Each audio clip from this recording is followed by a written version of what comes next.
कभी कभी ये सोचना भी अजीब लगता है ना, कैसे कैसे एक छोटा सा आइलैंड जो इंडिया से हजारों मील दूर है, उसने लगभग 200 सालों तक इतने बड़े, इतने विशाल सबकॉन्टिनेंट पर राज कर लिया। देखिए, ये कोई तुक्का नहीं था, इसके पीछे एक पूरा सिस्टम था, एक बहुत सोची समझी व्यवस्था। तो फिर सवाल यही उठता है कि आखिर वो कौन से टूल्स थे, कौन सी स्ट्रैटेजीज थी जिसने मुट्ठी भर अंग्रेजों को करोड़ों लोगों पर हुकूमत करने की ताकत दे दी। तो इसी को समझने के लिए आज हम ब्रिटिश राज के पूरे एनाटॉमी को, मतलब उसकी पूरी संरचना को एक एक करके परत दर परत खोलेंगे। हम देखेंगे कि सत्ता के वो कौन से मजबूत पिलर्स थे जो उन्होंने खड़े किए, और हाँ, उन पिलर्स को हिलाने की कोशिशें भी कैसे हुई। तो चलिए शुरू करते हैं सबसे पहले उनके हार्ड पावर से, वो ठोस औजार जिन्हें वो खुद स्टील फ्रेम कहते थे, एक फौलादी ढांचा, मतलब एडमिनिस्ट्रेशन, पुलिस और जुडिशरी। देखिए, इस सब की शुरुआत हुई एक प्रोफेशनल ब्यूरोक्रेसी बनाने से। इस टाइमलाइन पर नजर डालें तो शुरुआत में सारे के सारे सीनियर पोस्ट सिर्फ अंग्रेजों के लिए रिजर्व थे, लेकिन फिर धीरे धीरे और बहुत ही स्ट्रैटेजिकली भारतीयों के लिए भी दरवाजे खोले गए। पर ये कोई मेहरबानी नहीं थी, नहीं, ये एक बहुत ही क्लेवर मूव था। मकसद साफ था, ये पक्का करना कि असली कंट्रोल हमेशा हमेशा अंग्रेजों के हाथ में ही रहे।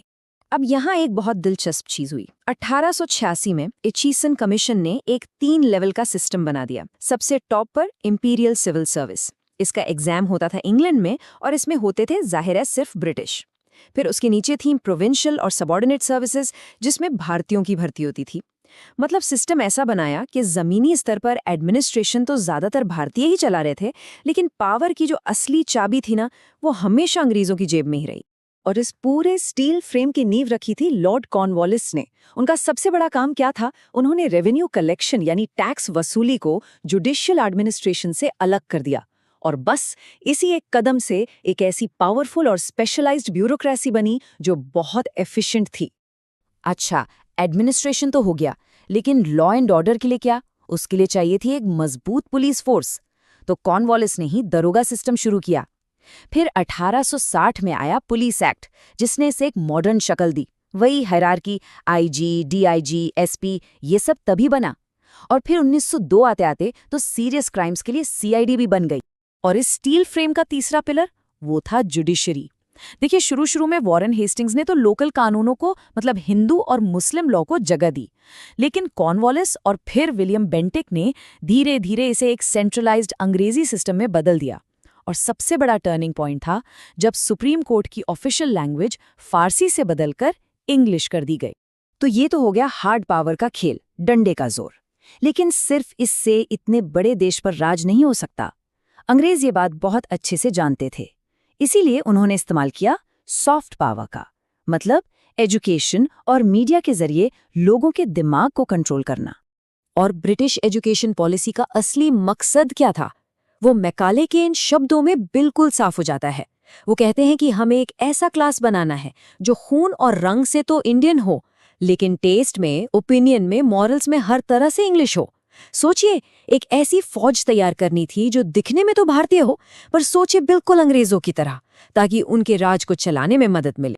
और जब विचारों की बात हो तो प्रेस को कैसे छोड़ सकते हैं? यहाँ उनका दोहरा रवैया साफ दिखता है।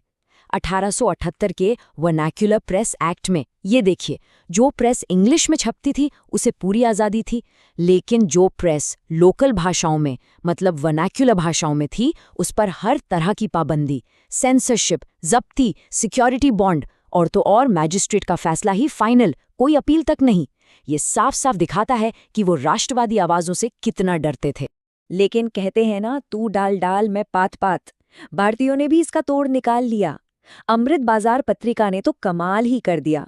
इस एक्ट से बचने के लिए उन्होंने रातों रात, जी हां, सिर्फ एक रात में अपने अखबार को बंगाली से पूरा का पूरा इंग्लिश अखबार बना दिया। अब एक्ट उन पर लागू ही नहीं हो सकता था। क्या शानदार तरीका था सेंसरशिप को मात देने का। एजुकेशन के फील्ड में एक और मील का पत्थर था 1854 का वुड्स डिस्पैच। इसे भारत में इंग्लिश एजुकेशन का मैग्ना कार्टा भी कहते हैं, और क्यों ना कहें। इसी एक डॉक्यूमेंट ने आज के पूरे मॉडर्न एजुकेशन सिस्टम की नींव रखी। प्राइमरी स्कूल से लेकर कॉलेज और यूनिवर्सिटी तक इसका असर आज भी हम पर है।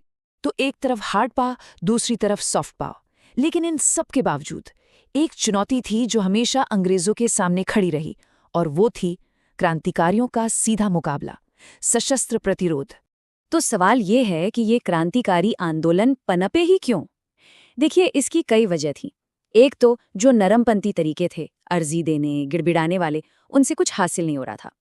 फिर लोगों ने देखा कि 1905 में जापान जैसे छोटे से देश ने रूस जैसी बड़ी ताकत को हरा दिया।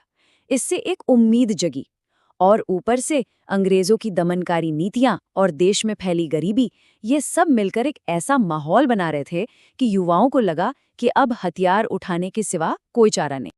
और इस रास्ते पर पहली बड़ी चिंगारी भड़की 1897 में। पुणे में चापेकर बंधुओं ने प्लेग कमिश्नर की हत्या कर दी।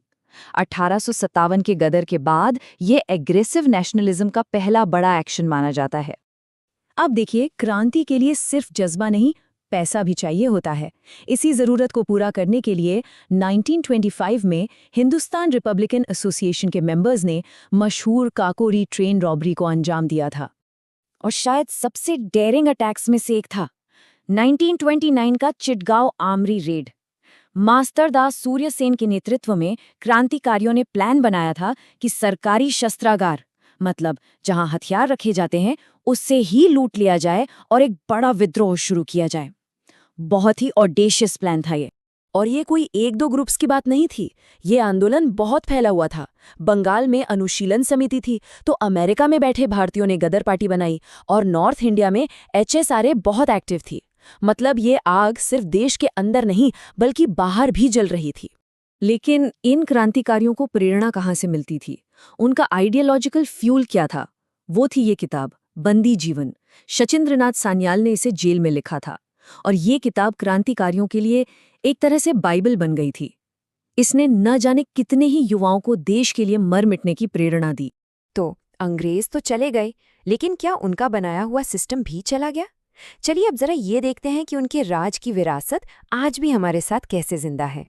और यहाँ सबसे चौंकाने वाली बात सामने आती है। वो स्टील फ्रेम, वो सिविल सर्विसेज, वो पुलिस का ढांचा, वो जुडिशियल सिस्टम जिसे अंग्रेजों ने इंडिया पर राज करने के लिए बनाया था, आज़ादी के बाद हमने उसे काफ़ी हद तक वैसा का वैसा ही अपना लिया। आज भी हमारे देश की पूरी एडमिनिस्ट्रेटिव मशीनरी उसी नींव पर खड़ी है जो अंग्रेज रखकर गए थे।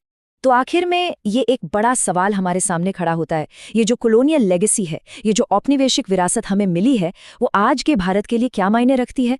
क्या ये हमारे लिए आगे बढ़ने के मौके बना रही है, या फिर ये आज भी हमारी चुनौतियों की जड़ में है? ये एक ऐसा सवाल है जिस पर हम सबको सोचना चाहिए।